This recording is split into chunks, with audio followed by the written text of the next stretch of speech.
ازيكم عاملين ايه؟ كل سنة وانتم طيبين. دكتور، عايزك تكلمنا النهاردة عن الذبح والأضحية. طبعا المصري القديم كان عنده فكر تقديم الأضاحي أو تقديم الأضحية أو تقديم القرابين منذ فترات زمنية طويلة جدا. من أوائل المناظر اللي ظهرت لتقديم القرابين كانت في النقوش الصخرية، وكان فكرة اصطياد البقر أو صيد البقر أو ذبح التيران كانت موجودة ملامحها في النقوش الصخرية. احنا عندنا في العوينات كم كبير جدا من النقوش الصخرية. المناظر اللي ظهرت في المقابر خاصة من الدولة القديمة حتى نهاية الدولة الحديثة كان في ملمح عام لعملية الذبح. اولا في طريقتين اتنين المصري القديم استخدمهم في عملية الذبح. لو بيذبح من الرقبة فده للأكل العادي. لو بيذبح من الفخذ ايمن فده بيبقى الغرض منه انه ياخد الفخذ ده يستخدمه في طقسه دي. الفخذ بيتسمى عند المصري القديم الخبش، والخبش احد الادوات اللي بتستخدم في طقسه فتح الفم. عندنا 4 ادوات استخدمت في طقسه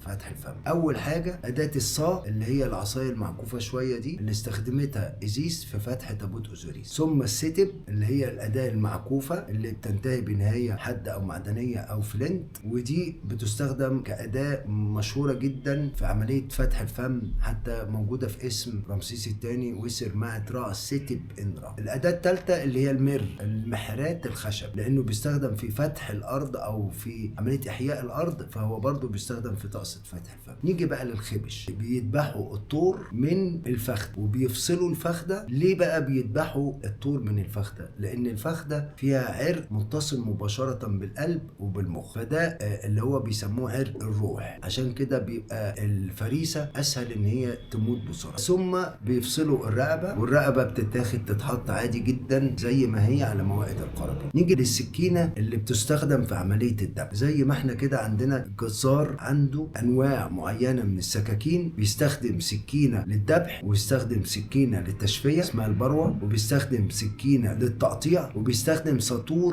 لتكسير العظم. نيجي بقى للسكينه. لو احنا رحنا المتحف المصري هنجد في الدور الاسفل جنب الصلايه بتاعت نعرمر معروض مجموعه من السكاكين اللي كان بيستخدمهم المصري القديم في ذبح الاضاحي. وعندنا في الغرفه 55 حوالي 300-400 قطعه من السكاكين دي برضو المصري القديم كان بيستخدمها في ذبح الاضاحي. وعندنا كم مهول من الادوات الاخرى اللي كانت بتستخدم في عمليه السلخ وفصل اللحم عن الجلود وتكسير العظام. كل ده المصري القديم استخدمه. فكرة التضحية في المناسبات أو في الأعياد، وظهر عندنا أعياد كتيرة جدا في الحضارة المصرية، أعياد بقى متصلة بالمعبودات، أعياد متصلة بالفيضان، أعياد متصلة بعيد الربيع. لكن فكرة إن يضحي في وقت عيد دي ربما ما كانتش ليها ملامح باينة بوضوح في الحضارة المصرية. المصري القديم ما كانش بيعذب الحيوانات، ما كانش بيعملها بقسوة، ما عندناش مناظر بنجد فيها المصري القديم بيضرب حيوان، ما ظهرتش كتير. المصري القديم كان عنده رحمة بالحيوان،